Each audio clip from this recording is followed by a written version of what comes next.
পূর্তি উপলক্ষে আয়োজিত অনুষ্ঠানে উপস্থিত আছেন সম্মানিত প্রধান অতিথি, সম্মানিত ভিসি স্যার, অনারি বান্দরবানের আলীগড় উপজেলা। অবশ্যই যৌক্তিক। তার বিরুদ্ধে তো রাষ্ট্রপতি থাকাকালীন এবং এর পূর্ববর্তী সময়ে অভিযোগ আছে, দুর্নীতির অভিযোগ আছে, তিনি যখন দুদকের কমিশনার ছিলেন।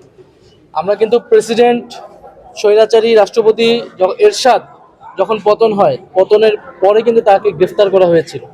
ফলে এইটার নজির কিন্তু ইতিহাসে আছে।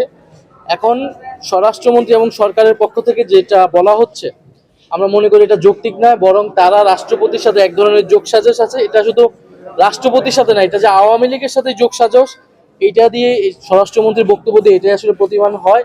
তারা সেই যোগসাজশ করে নির্বাচনে এসেছে, ক্ষমতা এসেছে বলে তারা ফ্যাসিস্ট রাষ্ট্রপতির বিরুদ্ধে কোনো ধরনের ব্যবস্থা নিচ্ছে না।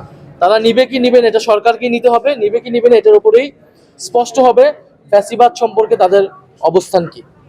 দীর্ঘ আলোচনা করব না। কাঠামো বিলুপ্ত করা। চতুর্থ, কোটার যে রেশিও সমানের সঙ্গে প্রতিষ্ঠিত হবে।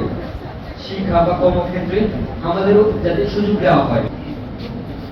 এখনো ফ্যাসিবাদী রাষ্ট্রের কাঠামো রয়ে গেছে। এখনো সমতা, দল, বর্ণ, যে রাজনৈতিক সংগঠন, ওগুলোর নির্বিশেষে যাতে উসাই মার্মাকে এই উপস্থিতি আজকের অনুষ্ঠানে ইতিমধ্যে আমাদের মাঝে উপস্থিত হয়েছে। সময়ে বৈষম্যবিরোধী ছাত্র আন্দোলনের যে সমন্বয়ক ছিলেন, যিনি তৎকালীন সময়ে অনুষ্ঠানে উপস্থিত হয়েছেন জাহাঙ্গীরনগর বিশ্ববিদ্যালয়ের বিজ্ঞান অনুষদের ডিন জনাব অধ্যাপক মাহফুজ আক্তার, জনাব মোহাম্মদ আব্দুর রাজ্জাক স্যার। এছাড়াও আমাদের মাঝে এবং জাতীয় নাগরিক পার্টির যুগ্ম সদস্য সামিল তিনি উপস্থিত হয়েছেন। প্রিয় উপস্থিতি, এ পর্যায়ে আমি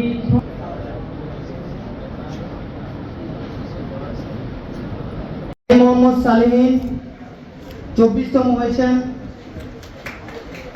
23তম হয়েছেন জান্নাতুল ফেরদৌস, 22তম হয়েছেন মুস্তাকিম মিল্লার,